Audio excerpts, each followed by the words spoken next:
একবারের কথা, জয়, রোহন আর মোহিত একই কলেজে পড়ত। তারা ঘনিষ্ঠ বন্ধু ছিল। একবার তারা গরমের ছুটিতে মিলে বাইরে যাওয়ার কথা ভাবে।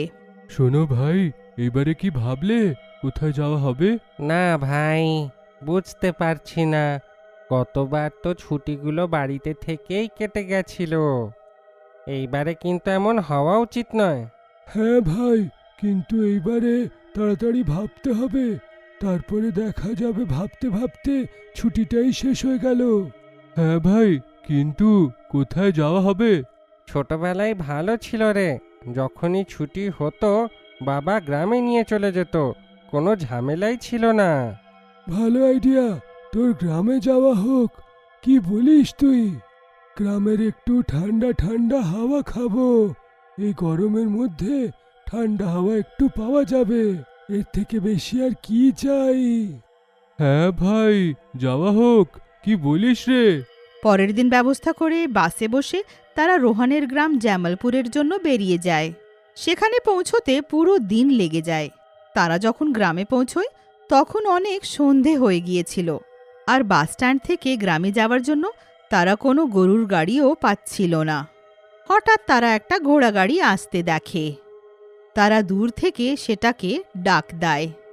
দাদা, ও গরুর গাড়ি দাদা, আর একটু দাঁড়াও। আরে বাচ্চারা, কে তুমি?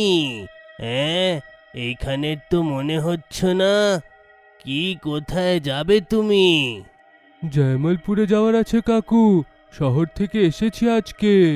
আচ্ছা আচ্ছা, বসে পড়ো। তোমাকে জয়মালপুরে ছেড়ে দিয়ে আসি।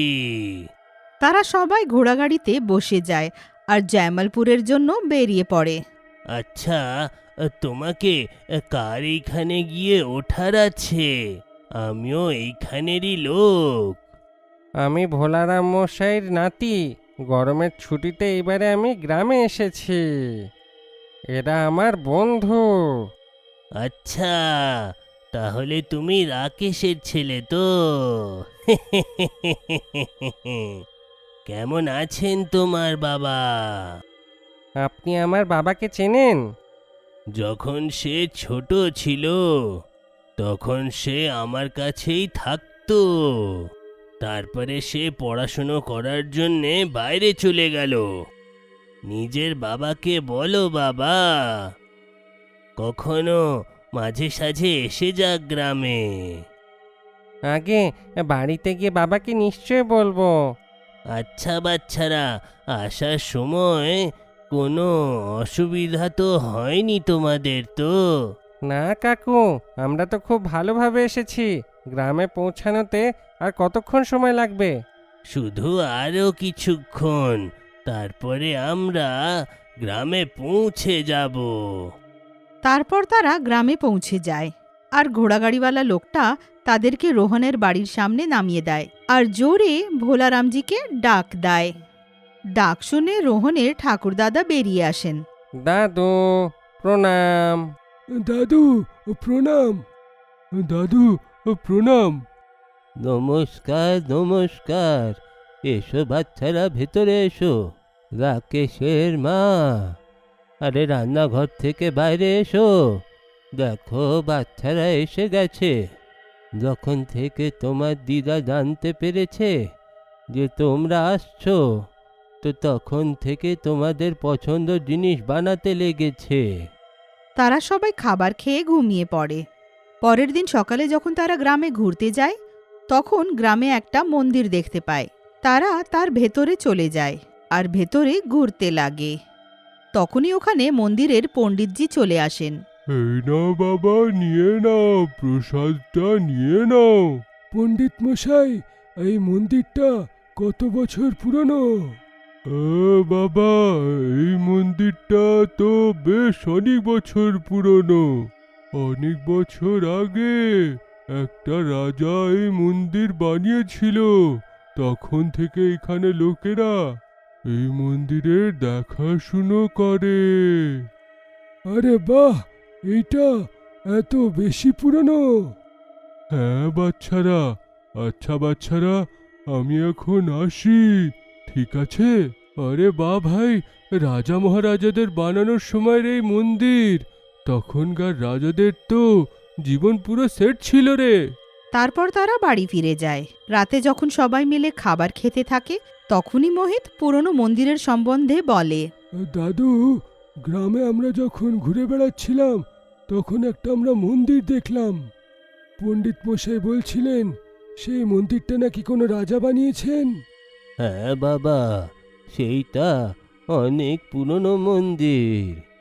আমি যখন ছোট ছিলাম তখন আমার মা আমাকে ওই মন্দিরের গল্প শোনাতেন। কিসের গল্প দাদু? বলছি, একবার এক রাজ্যতে তান্ত্রিক এসেছিল। প্রত্যেক দিন রাত্রে সে একটা বাচ্চা চুরি করে নিয়ে বলি দিয়ে দিত।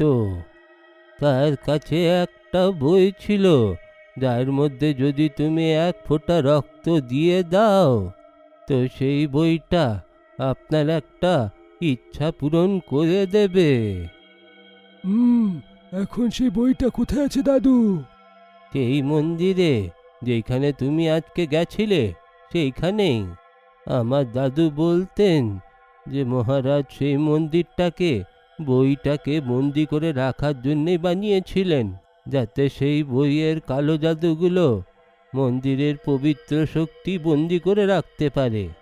এবার সবাই খাবার খেয়ে ঘুমোতে চলে যায়, কিন্তু রোহন আর জয় মন্দিরের সম্বন্ধে ভাবতে থাকে। রোহন, মন্দিরে যাওয়া হবে কি? কারণ দিনের বেলা তো পণ্ডিত মশাই থাকবেন আর উনি আমাদেরকে সেই বইটা খুঁজতে দেবেন না। তাই কথাটা শোন, এখনই যাওয়া হোক। আরে দাদু যদি জানতে পারেন তাহলে তো অসুবিধা বা না হোক। আরে ভাই, তুই তো অনেক বেশি ভাবিস, এত ভাবিস না। চল, আমি বলছি চল না। দেখ, যদি আমরা বইটা পেয়ে গেলাম তাহলে তা দিয়ে আমরা কি কি চাইতে পারবো না। হ্যাঁ ভাব। এবার সবাই সেই ঘরের পাশে চলে যায়। তারা সেই ঘরটাকে ভালোভাবে দেখে। আরে এই ঘরটা কত পুরনো দেখতে। রোহন, যদি আমি আগে জানতে পারতাম যে তোর গ্রামে এইসব পাওয়া যাবে তাহলে তো এখানে কবে এসে যেতাম। এইটা তো তুই ঠিক বললি। ওই দেখ ভাই, বাক্স। আরে ওর মধ্যে নিশ্চয় কিছু থাকবে। হ্যাঁ ভাই জয়, চল ওটা খুলি। এবার সবাই মিলে সেই সিন্দুকটাকে খোলার চেষ্টা করে, কিন্তু সিন্দুকটা আর খোলে না। তারপর সবাই মিলে তালাটাকে ভাঙার অনেক চেষ্টা করে, কিন্তু তালাটার কোনো ক্ষতি হয় না। তখনই হঠাৎ জয় হাতে আঘাত পায় আর তার রক্ত তালার উপরে লেগে যায় আর তালাটা নিজে নিজেই খুলে যায়। এইটা দেখে সবাই অবাক হয়ে যায়। বইটা বার করে ওটা পড়তে লাগে।